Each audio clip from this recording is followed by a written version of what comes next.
You're listening to the Amazing Facts Daily Devotional. Today's topic, Jonathan Edwards, finally convinced and converted.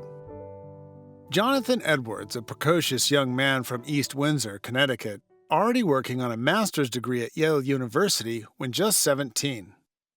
He was later to become best known as the preacher of the first Great Awakening in the young colonies. The God that holds you over the pit of hell, much as one holds a spider or some loathsome insect over the fire, abhors you and is dreadfully provoked. His wrath towards you burns like fire, he declared in his most famous message, Sinners in the Hands of an Angry God. But before the young man could become the preaching wonder of his day, Edwards knew that he had to become a Christian. He studied, he prayed, but there was still doubt. During his time at Yale, a bout of pleurisy, inflammation of the lungs, triggered an intense search for salvation. He later recalled, "It pleased God to seize me with a pleurisy in which he brought me nigh to the grave and shook me over the pit of hell." Jonathan recovered, but was not yet thoroughly converted. It would only be when Edwards read the verse in 1 Timothy 1:17 that God was indeed the King eternal, that the light began to dawn. About 18 months later, as a student preacher visiting western New York State, Edwards received the confirmation he sought.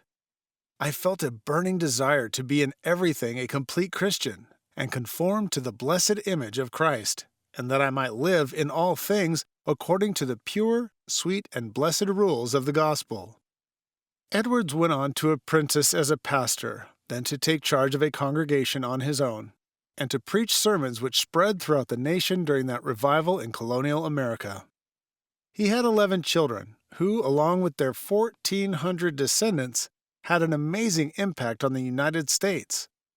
1 U.S. vice president, 1 law school and 1 medical school dean, 3 U.S. senators, 3 governors, 3 mayors, 13 college presidents, 30 judges, 60 doctors, 65 professors, 75 military officers, 80 public office holders, 100 lawyers, 100 clergymen, and 285 college graduates.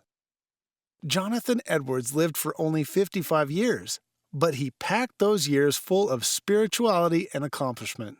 And it all started with a deep self-examination and a quest for God.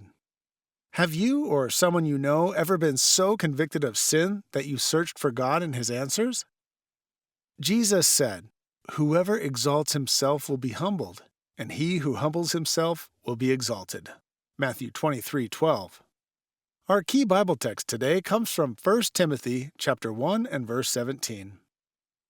"Now unto the King eternal, immortal, invisible, the only wise God, be honor and glory forever and ever. Amen." Thank you for listening to the Amazing Facts Daily Devotional.